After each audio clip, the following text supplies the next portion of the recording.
Shalom, good evening, and welcome. Greetings to the 144,000 scattered into the four corners of the earth, along with the general population of the scattered nation of the true Israelite people of the Bible, according to Bible prophecy. Greetings.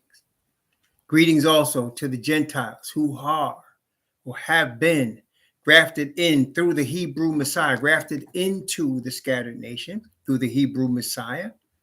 Greetings.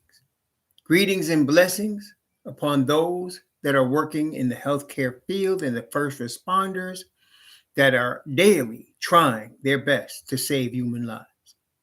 Blessings also upon those that pick up garbage to keep streets and sidewalks clean and disease-free. Blessings also upon those that make deliveries for our convenience. Double blessings on the men and women in trying out here to save men, women, children, teenagers, boys and girls who are the victims of human trafficking, the victims of sex slavery, the victims of prostitution and child prostitution, the victims of pornography and child pornography, the victims of child molestation and pedophilia, and double curses on the perverts and profiteers who traffic in this misery. Finally, blessings upon the homeless. 600,000, nearly 600,000 men, women, children, families on the streets tonight in January in the cold with no roof over their head. And millions in worse conditions around the world. Blessings upon them, for theirs is the kingdom, and blessings upon those trying to help and aid them. Greetings to the chat, Brother Mark, Brother Lewis, Brother Williams, Brother Righteous, Brother Kelly. Praise the Most High, young. Greetings to you. You know, one thing I want to say before we get started tonight is it was about, I don't know, maybe 5 years ago, maybe more. I was remarking to my wife as I was doing these studies, as I myself had been awakened and started doing these type of Bible studies. It was probably longer than that, but it used to be mostly sisters that was coming to the Bible studies. And I lamented the fact, and I said, well, where's all the brothers? You know, because the Bible talks about the 144,000 men. And I said, I know they're out there. I know there's brothers out there that want to find the truth. And I'm praising the Most High today because now I'm looking in the chat and there's all these brothers there. And I'm praising the Most High for that. And may he continue to bless as his word has prophesied for the brothers to rise up and be prepared. You know, brothers are being attacked, especially Hebrew brothers, but men are being attacked in general, being demasculinized. There's been a big rise in the feminine movement. And I'm not saying, you know, people get it twisted. You know, you speak against women running things and people think that what do they call you, feminist or anti-feminist or whatever modern term they want to use. But the man was made first. The woman was made from the man's rib to be his helpmeet. And that's not stopping any woman from being in charge of anything as far as running her business or doing whatever she do. But I'm telling you what, part of the problem in this earth today is a lack of real male leadership. Part of the problem we're having, a lack of male leadership in homes, a lack of male leadership in society, a lack of strong male leadership in general. Men are becoming milquetoast, weak, no backbone, and confused. And then those that would be strong, those that would run their households are being attacked even more, especially among the Hebrews in the Hebrew community. This has been an attack ongoing because Asatan well knows that the 144,000 men mean the end of his kingdom. He will not be able to stop that. And so I'm just praising the Most High for the growth in the brothers that are coming to this truth, coming into the faith of righteousness and standing strong for the truth. Praise the Most High for that. Again, I'm not trying to denigrate the sisters. Sisters obviously were made by the Most High from the rib of the man. And unfortunately, in the situation under this male attack, especially the Hebrew male attack that we are seeing, we are unfortunately seeing women trying to play or having to try to play the role out of necessity of wife and husband to raise sons, which is why that perpetuation has continued to a point where what you're dealing with is young men growing up by women, and then they get used to that, and so they look for a woman to lead them.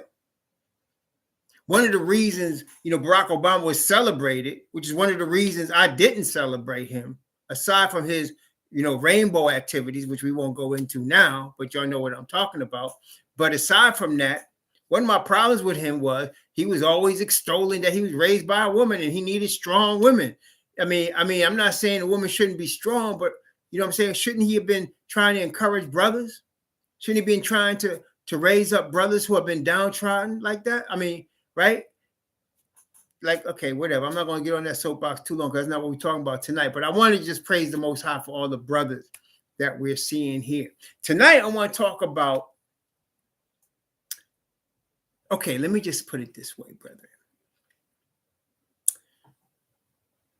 We know that things are getting worse, morally and otherwise, on the earth in terms of crime, in terms of morals, in terms of righteousness. These things are getting worse, right? We can see that. And the weather, for example, the natural nature is an example of what we're talking about. Say, for example, let's look in Romans chapter 8. Romans chapter 8. Romans chapter 8. I'm going to read Romans chapter 8, and I'm going to begin.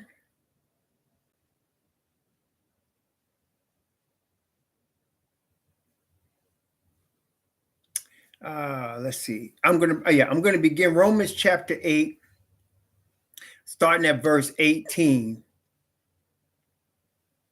Starting at verse 18, and I'm going to go down to verse 22. Romans chapter 8, from verse 18 to verse 22. For I reckon that the sufferings of this present time are not worthy to be compared with the glory which shall be revealed in us. For the earnest expectation of the creature waiteth for the manifestation of the sons of Yah. For the creature was made subject to vanity not willingly, but by reason of him who hath subjected the same in hope. Because the creature itself also shall be delivered from bondage of corruption into the glorious liberty of the children of Yah. For we know that the whole creation groaneth and travaileth in pain until now. And let's get a sister text for that for a second witness in Isaiah chapter 24. Isaiah chapter 24. That just came to me as I was doing that. Isaiah chapter 24. And let's go from Isaiah 24. I'm going to start at verse 3. I'm going to start at verse 3 and go down to verse 6. Notice what it said. The land shall be utterly emptied and utterly spoiled, for Yahweh has spoken this word. The earth mourneth and fadeth away. The world languisheth and fadeth away. The hardy people of the earth do languish. The earth also is defiled under the inhabitants thereof, because they have transgressed the laws, changed the ordinance, broken the everlasting covenant. Therefore hath the curse devoured the earth, and they that dwell therein are desolate. Therefore the inhabitants of the earth are burned, and few men left. So the nature is a microcosm or a sign of everything going on in all ways on the planet. And why do I bring that up? So we're noticing as time goes by, natural disasters are happening more frequently and with greater power and intensity. Okay. Now people have their reasons of why it's happening. Scientists call it global warming, global whatever, polar ice cap melting and all of that. But the Bible shows us, and this is the thing again, read your Bible. because man can have all kind of reasons for all kind of things, but this book was written, these words were written thousands and thousands of years ago about today. Okay? And it's telling us what is happening today. It doesn't necessarily say anything about science in terms of global warming, but it's telling us that the creation is groaning, that the earth is under a curse. And so we can see the hurricanes, the tornadoes, the earthquakes, the fires, the storms, the snowstorms, the typhoons, the tsunamis, the volcano eruptions are happening more frequently and with greater intensity. And there's less time between events. Okay? There's less time between events. Now, I say that to say that is an example of everything going on, so that right now you don't have to wait long for history to repeat. Even the world tells you history repeats itself. And the Bible tells us, Messiah said that as it was in the days of Noah, so shall it be in the return of the Son of Yahweh. So you know that history repeats itself. And then, of course, Ecclesiastes, King Solomon tell us nothing new under the sun. If it's happened before, it's going to happen again. What you're happening now happened already. So we know you could actually, aside from studying the Bible, you actually can know what's coming if you have an understanding of what's past and you want to look at it soberly. See, people like to sugarcoat the past. That's part of what's going on today. They try to sugarcoat things from the past, like slavery, for example. They try to sugarcoat it. Or colonialism. Okay? They try to sugarcoat these things. Or the torture from religion. They try to play that down. They don't tell you, that these religions will come around and point a sword into people's countries and kill them or cause them to convert. They don't tell you that. They'll just say it's spread. You understand what I'm saying? Or Christianity just spread, or Islam just spread, but they don't tell you how it spread. Okay? They don't tell you, they sugarcoat history. That's part of the reason why, again, stick with the word of the Most High, because it doesn't sugarcoat anything. And again, what makes this book different and above any other book on the planet is the prophetic utterance. Okay, the prophetic utterance. We're going to talk more about that tonight. Okay, because that's the watchword today. That's the watchword for this whole time of history. Prophecy. Okay, prophecy. So let's talk about history repeating itself. First thing we need to understand. We need to understand the deadly wound and the devil's need to attempt to duplicate Father. What do I mean by that? Well, let's first, again, while we're in Isaiah, let's look at Isaiah 14, just as an example. We just happen to be in Isaiah. So while we're in the neighborhood, let's look at Isaiah 14 and let's examine this famous verse that most people have read about Satan's desire to be the Most High. So let's take a look in Isaiah chapter 14. And let's start at verse 12 and go down to verse 14. Actually, from verse 12 to 15. Let's look at these 4 verses very carefully, because they actually tell us a lot about our chief enemy, okay, and his plans. Okay, so let's take a look. How art thou fallen from heaven, O Lucifer, son of the morning? How art thou cut down to the ground, which didst weaken the nations? For thou hast said in thine heart, I will ascend into heaven. I will exalt my throne above the stars of Yah. I will sit also upon the mount of the congregation in the sides of the north. I will ascend above the heights of the clouds. I will be like the Most High. Yet thou shalt be brought down to hell, to the sides of the pit. So let's look at this. So, brothers and sisters, look, it did say that he thought these things. The Most High is revealing to us our enemies' innermost thoughts. So it didn't say he spoke. It didn't say he said, I want to be like the Most High. It said he has said in his heart. That was his plan. Okay, so he had a secret motive that he did not reveal, but the Most High reveals it to us, who knows the thoughts and hearts of everybody. Okay, so he reveals to us Asatan, but Asatan never revealed these plans. But he in his heart, he was like, I want to be the Most High. So how did he perceive the Most High? Well, he had to look and understand who the Most High was. The Most High made him. If you look at Ezekiel 28, we know that he made him. And so he's looking at his father and he's saying, I want to take his throne. I want to be like that. I want everybody worshiping me. Okay. So with that in mind, we have to understand the sad truth about our enemy is that he always tries to duplicate what Father does. Of course, he can't do it because he's not in righteousness. He has lost the anointing. He said, you were the anointed cherub, he told him, but you lost it now. You cast out. Let's look at that. Ezekiel chapter 28.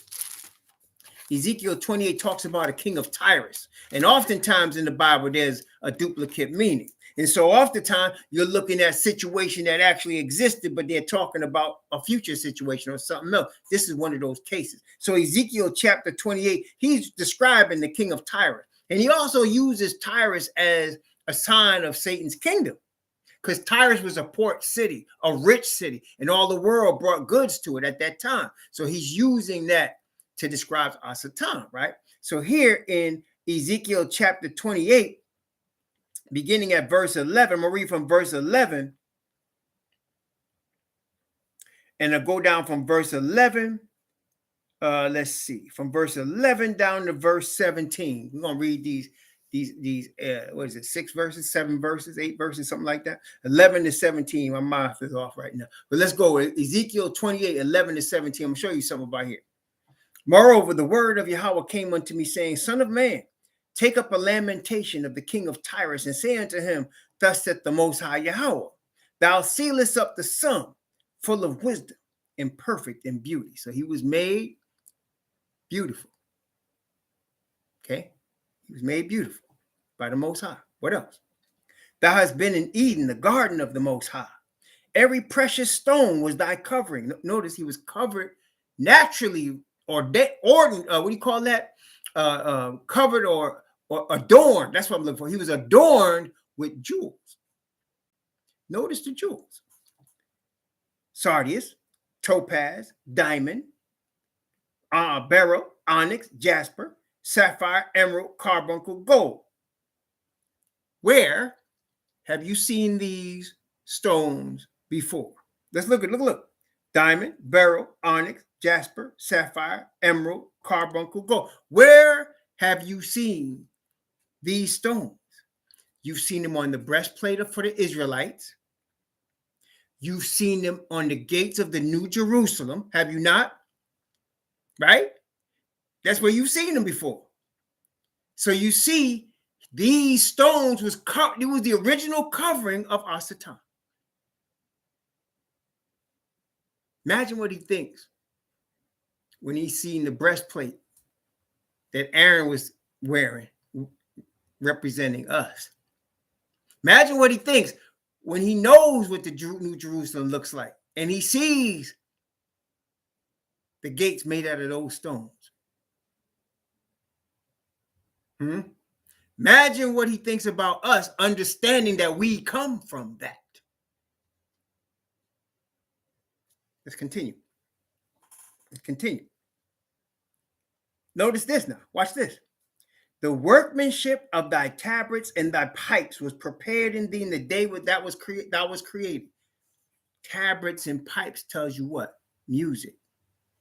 In other words, homie had the highest level of musical ability. Why do you think the industry now is filled with people with musical talent that have to make a deal with him? See what I'm saying? where they be doing all kind of hand movements. And they get 200 million, 300 million, billion. Master of music, this brother was. That's how he was made. Okay? So let's continue. Watch verse 14. Thou art the anointed cherub that covereth. Now I want you to remember something now. Remember when we talked about the most holy place in the sanctuary? First, Moses was told to create a most holy place in the earthly sanctuary, and that was a copy of the heavenly. And you remember what he was told to make on he put the ark of the covenant together, put the two tables of the covenant in it, and then he covered it. What was on both sides of that covering? A cherub, a golden angel. That was a copy of an original. So you have the Ark of the Covenant, the real one, the original, with two angels on either side of it, and they're called covering cherubs. One of them is called Gabriel. Remember what Gabriel told Zechariah? When Zechariah didn't believe him, when he said, your wife Elizabeth's going to have a son, and you're going to name him Yochanan. Remember what he told? He said, I am Gabriel that stand in the presence of Yah. He's one of them covering cherubs. The other one was Satan, when he was called Lucifer. So he was the most beautiful angel, covered in precious stones. That's heavenly precious stones, like fire, baby. Powerful, given beautiful gifts of musical ability. Okay, wait a minute. Verse 14. Thou art the anointed cherub that covereth. And he said, Most High Yah said, I have set thee so. Thou wast upon the holy mountain of Yah. Thou hast walked up and down in the midst of the stones and fire. Verse 15. Thou wast perfect in thy ways from the day that thou was created, till iniquity was found in thee. By the multitude of thy merchandise, they have filled the midst of thee with violence, and thou hast sinned. Therefore, I will cast thee as profane out of the mount of Yah, and I will destroy thee, O covering cherub, from the midst of the stones of fire. Thy heart was lifted up because of thy beauty. Thou hast corrupted thy wisdom by reason of thy brightness. I will cast thee to the ground. I will lay thee before kings that they may behold thee. Now you know who our enemy is. He dwells in the spirit world. Spiritual wicked. He is the head of the spiritual wickedness in high places. Okay? And he wants to copy daddy. He wants to copy our father and then take credit for it. Hey, listen. Let me ask you all a question. Have you seen any nations and kingdoms under the power of Satan steal stuff from other nations and kingdoms and take credit for discovering it? Have you ever seen that or heard of that before? It comes from their father. It comes from their father.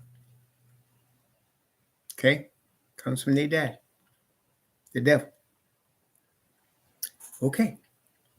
So now, one of the things that Satan copies, that he tries to continually bring forth, is the concept, the idea of resurrection. Yes. So we know that Father Yah raised his Messiah from the dead. Resurrection. We know that Messiah taught us there's going to be two resurrections, and that he given from the Father is the resurrection and the life. Right? Right? We also know that the Father has shown us in almost every prophet of the Bible that there's going to be a rise of Israel. from non-existence almost to back to where they were supposed to be when David was king, and above that even. So how does Asatan try to copy that? Well, first, let us look to our favorite book, one of them, the book of Revelation, right? Let's look there. And let's go with Revelation 13, where we like to hang out. Well, we studying now. We studying Revelation. And we're now in the 7 seals, as y'all let us know. And we're going to get to Revelation 13. It's going to be something else when we get there. But I've been kind of giving y'all hints. I guess the Most High has me giving y'all hints along the way to get you prepared. Now, for the sake of our study today, so we don't take too long going through what we're going to go through in great detail as we reach that part of book of Revelation, I'm going to just tell you some things without giving you the biblical on it, because we have to go through a lot. Like, y'all know we've been studying Revelation, and y'all know we've been studying Daniel a lot. Okay, we've been studying Daniel and then bringing it to Revelation and back and forth and going to other prophets to break things down. And I will do that again by the grace of the Most High as we're studying Revelation 13. But today I'm just going to give you, I'm going to do the Google thing, and I'm going to just give you the straight answer. And then, for some of this stuff. So don't get dismayed if you don't understand or understand where it's coming from. You'll get it when we get to chapter 13 of the book of Revelation. So here, I want you to understand, when we're looking at Revelation 13, the beast that has the 7 heads and 10 horns. Now, remember we studied this last week in Revelation 17, right? We went to 17, and we saw that the 10 horns are the G10. And that 7 of the 10 horns of the G10 are the original parts of the 10 divisions of Europe that we saw in the Middle Ages, that when the Pope rose up, he plucked 3 down, and there were 7 left. And that same 7 European nations are represented in the G10. In fact, they call it G10, but it's really G11. But that's another thing. But they've replaced the 3 that the Pope knocked down with the United States, Japan, and Canada. So you got the 7 European divisions, and then you got United States, Japan, and Canada. Now, the reason I tell you it's called the G10, but they got 11 is because of the Netherlands. The Netherlands and Belgium were once one country, one kingdom, and they got divided into 2. But for the purposes of G10, it's still 1, right? So you got Netherlands and Belgium listed there. But they really, originally, they were one country. The Netherlands and Belgium and Luxembourg were all together under one kingdom. It was actually the kingdom of Netherlands initially, right? But it broke up. So they still got 10, and they added United States, Japan, and Canada along with them. Okay. Now, we saw in Revelation 17, it told us that the 10 horns represented 10 kings that have received no kingdom as yet, but received power. That's the key here. They receive power as kings, 1 hour with the beast. Okay, let's look at that. Revelation 17. Revelation 17. I'm going to start reading. Here it is, verse 12. Revelation 17, verse 12 and 13. Revelation 17, 12 and 13. Watch what it says. And the 10 horns which thou sawest are 10 kings, which have received no kingdom as yet, but receive power as kings 1 hour with the beast. These have one mind, and shall give their power and strength unto the beast. The beast is the worldwide government system that we're now in. This is not something to come. It's already here, just like the G10 is already here. Okay. And the woman, we saw the whore, is riding it. But she's riding it in secret, so that the only time you see her is in chapter 17. You don't see her in chapter 13, but she's still riding it. Okay? She's still riding it. Okay? Now, so let's go back to 13. And we know the whore is there. That's the Vatican. That's the Vatican. So y'all should understand that, okay, well, let me bring this out in a minute, because that's why we're here. So I'm going to talk to you. We're talking about the deadly wound right now. So let's take a look. Revelation chapter 13, beginning at verse 1. I'm going to read from verse 1 down to verse 3. Revelation 13. Now, Revelation 13 from verse 1 to verse 3. And I stood upon the sand of the sea and saw a beast rise up out of the sea, having 7 heads and 10 horns. Now watch this. And upon his horns 10 crowns, and upon his heads the name of blasphemy. Now, before we continue, I want you to understand, remember what we just read? That the 10 horns were 10 kings that received no kingdom as yet. So in other words, they didn't have a crown yet. But here in chapter 13, and that's why I say 17 comes before 13. 17 said that the 4 beasts came to John and said, I'm going to show you the mystery of the whore, the mystery of the beast. I'm going to show you the mystery. And here is showing us how that mystery is working, right? So it's chapter 17 that he showed them the basics of it, and now we're showing how it's working. So here we see the crowns on the horns, which means it's telling us the completed work. In other words, now them 10 kings in this particular part of the prophecy, they got their power. Okay, they got their power. They are now ruling at this part, this particular part here. And we're coming up on that. Now, here's a test question. Why are they not completely in control yet? Why is this part is not completely done yet?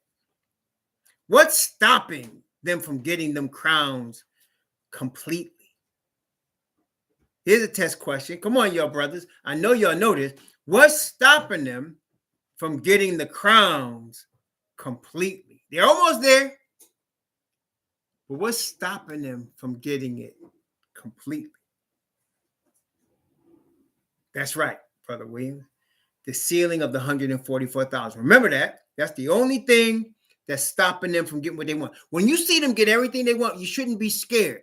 Because when you see them get everything they want, what that's telling you is y'all is saying to you and me, y'all ready. Y'all ready. Yeah, you see what I'm saying? So don't worry when, the rest of the world, the whole Christian world get all worried when they see the Pope doing this and somebody doing that. We don't get worried about that. When we see these things come closer, we rejoice. Why? Because the Most High is telling us it's almost time. Y'all almost ready. You understand? Praise God. So now what we are seeing here is the final piece, the final work. Okay, that's why I tell people, when you see Revelation 13, you're looking at the final movements and the final development of what Asatan's trying to do. When you look at Revelation 14, which is the answer to 13, how does that start off? It starts off with the Lamb on Mount Zion with the 144,000. So you see the final movement, the final work, the final look of the world system before it's destroyed. And then you see the kingdom and the 144,000 with the Messiah, and then how they got there. Here, chapter 13, you see Asatan's kingdom develop, and the rest of this chapter shows you how they got there. I know that's powerful, right? I mean, when Most High showed me that, it's blown me away. Still does every time. So you see Revelation 13, you're seeing the development of the beast power, how it got to its final development. Revelation 14 is the kingdom. The 144,000 standing on Mount Zion with Messiah. The rest of the chapter, how they got there. Okay. So now, Revelation 13, verse 2. And the beast which I saw was like unto a leopard, and his feet were as the feet of a bear, and his mouth as the mouth of a lion. And the dragon gave him his power and his seat and great authority. Remember, now they have received power. Remember it said there are 10 kings which have received no kingdom as yet, but receive power as kings. 1 hour with the beast. Who gave him that power? The dragon gave him his power and his seat and great authority. Remember that, because we're going to see something else in a second. Okay, verse 3. And I saw one of his heads, as it were, wounded to death, and his deadly wound was healed. And all the world wandered after the beast. There's your resurrection. So one of the 7 heads apparently was killed. But then it was brought back. There's your resurrection. Okay, I'm gonna show you more about that, how he does this now, because it's coming again right now. Okay, wait a minute. What was that? Okay, let's talk about the Jesuit order for a moment. Current Pope is the first Pope in Catholic Church history to come from the Jesuit order. So you need to understand a little bit about the Jesuit order. The Jesuit order, or called Society of Jesus, was founded in 1540. It was founded as a result of the Catholic Church trying to decide how to handle the Reformation. And now you had a system of people that were coming out of the Catholic Church and demanding reforms of the Catholic Church. That's why they called them the Reformation. And protesting the Catholic Church, which is why they called them Protestants. Okay? And you had all of these different groups, the Lutherans popping up. Then you had John Knox's people who became the Methodists popping up. And you had all of these different groups popping up. So they're like, okay, what are we going to do about this? Well, they created this special military Catholic order called the Society of Jesus. A military Catholic. It's like, if you want to understand what they was like, you got to understand the CIA. Because the CIA is a copy of them. What is the CIA? You can see a person, you could be working with a person, you could be going to get your newspapers from someplace, go stop someplace and get coffee, and you don't even know that person you're buying it from could be a CIA agent. Am I right? What? I mean, how they do it, right? You don't even know. They could be your next door neighbor, the housewife that makes cookies. Matter of fact, it was just about, what, 10, 12 years ago? The vice president outed a CIA agent in Washington, D.C. Nobody knew. There was a blonde-haired woman living in a middle-class place here in the DMV, and all of a sudden he outed her. And none of her neighbors, nobody knew that she was CIA and she would be going on missions killing people. Nobody knew that. Because they could be anywhere, right? They infiltrate countries, and they use the citizens of that country to join them. And they create revolutions. They do all kinds of stuff, right? Well, their whole model came from the Jesuit order. The Jesuit order was the first really group of people that were incorporated to spread their doctrine throughout the earth. The reason Catholicism became worldwide was because of the Jesuit order. The reason it expanded past Europe was because of the Jesuit order.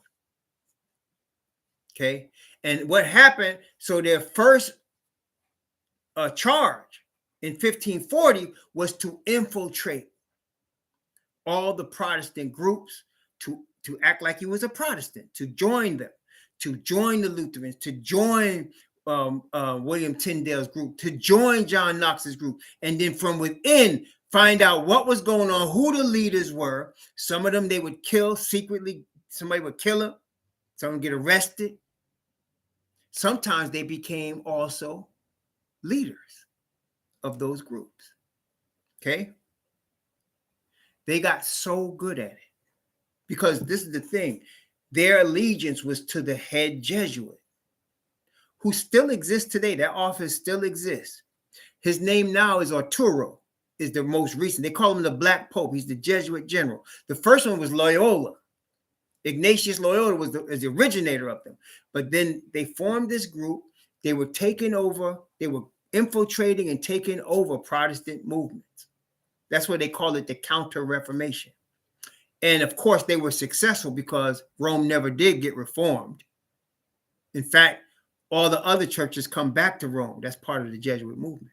So they became so good at it, though, that over the course of 30 years now, 30 years, countries were complaining to the Pope because they had infiltrated governments and banks and everything, all kind of organizations they were infiltrating.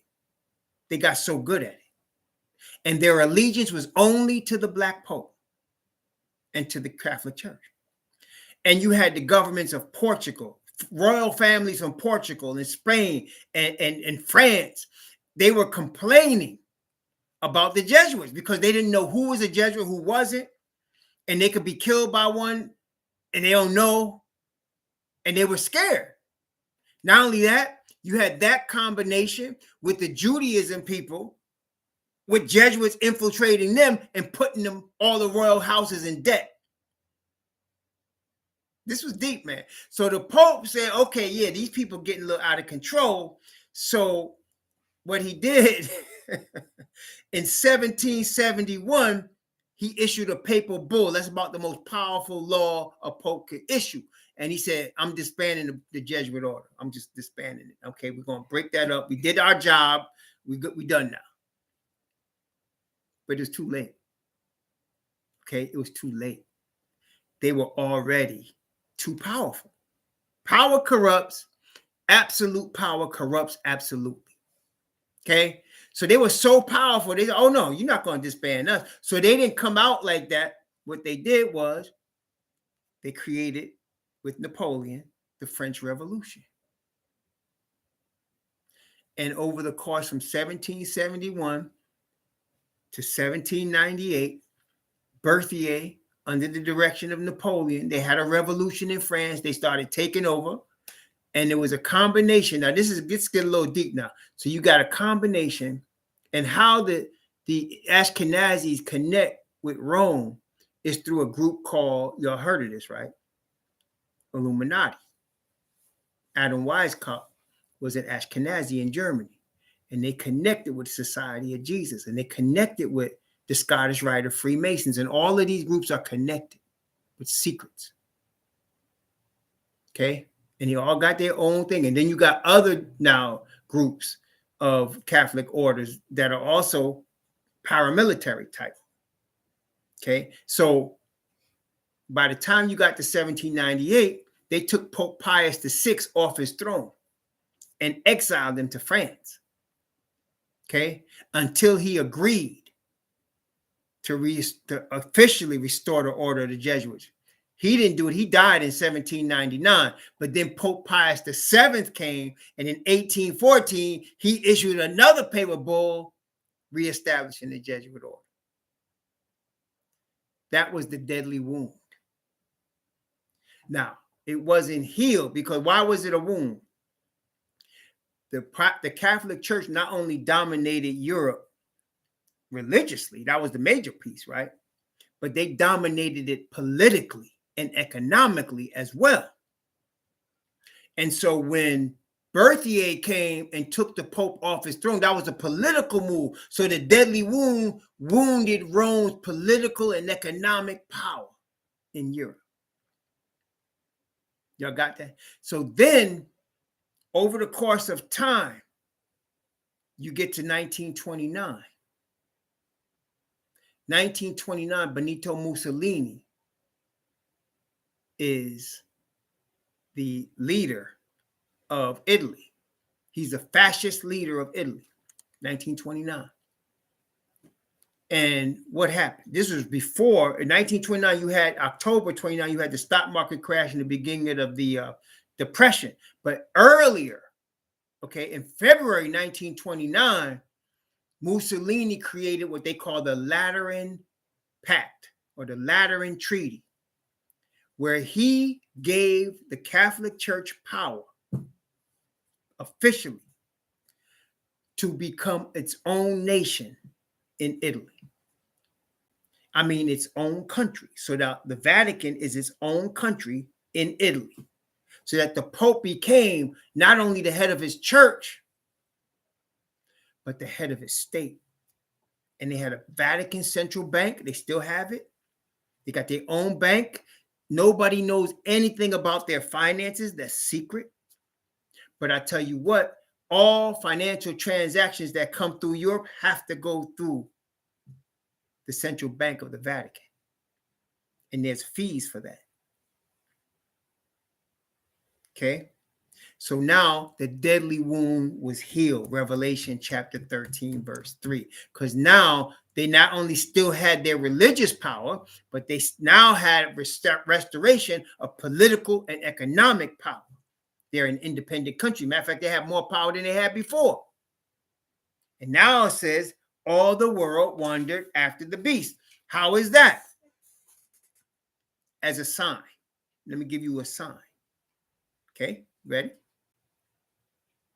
The head of the Federal Reserve Bank, Jerome Powell, is a trained Jesuit. Look it up. Usually they like to use Ashkenazi Jews in that position. Alan Greenspan. The last like three, forgot all their names, but Alan Greenspan, forgot the guy after him. But anyway, and then there was a woman, Janet Yellen, all of them Ashkenazis. This time they got Jerome Powell, a trained Jesuit, as the head of the Federal Reserve. Supreme Court, there's 9 Chief Justices. 7 of them are Roman Catholic Jesuits. 7 of the 9. Nancy Pelosi, Roman Catholic. Almost 100 years old, still running the Senate, running the Congress. And the guy that's the minority leader, McCarthy, Roman Catholic. Your president's Roman Catholic. This is the first time in history that you have a pope that's a Jesuit. And they got everybody thinking, oh, they're so nice and everything, but nobody knows the history. Or nobody wants to look up the history I just told you, because it's all available. Okay, it's all available. There you go. That's what they say. But let me tell you, I can guarantee you something. Who is the only other black person on the Supreme Court right now? Can you name the only other bloodline Hebrew that's on the Supreme Court right now? What is his name? Y'all know who he is? His name is Clarence Thomas. And guess what religion Clarence Thomas is? He's a Roman Catholic, trained by nuns in Alabama. There you go. So whoever this woman is, if he, we already know what's the deal, right? So there you go. So, brethren, we are at the end. Now, let's take this a step further. Okay. Now, Revelation 13 shows us what we just read. What it say? Revelation 13, it says, the dragon gave him his power, his seat, and great authority. You see that, right? The dragon, right? The dragon is the thing here. So the dragon is controlling Rome, and Rome is controlling the earth. But how is Rome controlling the earth? By what means are they doing? Now, we see that if you're looking closely, you can see the signs. I gave you the Supreme Court, the head of the Federal Reserve Bank. You know, you look at any of these major television networks that give you news: MSNBC, Fox News, CBS, ABC. The guys that are running this, or the ladies running this, are either Ashkenazi or they're Roman Catholic. Okay, they're either or. Sean Hannity's a Roman Catholic. The guy that owns Fox is a Roman Catholic from Australia. Okay, all them cats. Then you go over there to MSNBC. Chuck Todd is Ashkenazi. And if it's a black male on there, they're usually gay. Think that's accidental? Okay. Is what it is. Okay. But let's talk about this for a second. Revelation chapter 13, verse 11 now. Okay. Revelation 13, verse 11. Now, remember now, the first beast we just saw, Vatican City, Roman Catholic Church, the whole riding this government, this world government that we are now in. Okay. Now, because the G10 is a group of 10 nations that decide monetary policy for the whole planet. And they decide who to lend money to. And they got the whole world in debt. Because debt causes control, y'all. It's not, somebody says the golden rule, he who has the gold make the rules. It's even worse than that. He who prints the money owns the money. You see what I'm saying? He who prints the money owns the money. Don't worry about who has the money, who printing it, who has power to print it. That's what you need to know. Okay. Now, verse 11. And I beheld another beast coming up out of the earth, and he had two horns like a lamb, and he spake as a dragon. Okay, wait a minute. Wait a second. What does verse 11 and verse 2 have in common? Let's look at them now. Here's verse 11. And I beheld another beast coming up out of the earth, and he had two horns like a lamb, and he spake as a dragon. Verse 2, and the beast which I saw was like unto a leopard, and his feet were as the feet of a bear, and his mouth as the mouth of a lion. And the dragon gave him his power, seat, and great authority. What do these two have in common, brethren? What's the common denominator of verse 2 of chapter 13 and verse 11 of chapter 13? What is the common thing that binds them together? Do you see it? Look at it again now. Revelation 13:11. Funky fresh. There you go. The common denominator is the dragon. Okay. Now, let's look at another common denominator. Let's look at verse 3 and let's look at verse 12. Okay. Revelation chapter 13, verse 3 and 12. Look at another common denominator. And I saw one of his heads, as it were, wounded to death,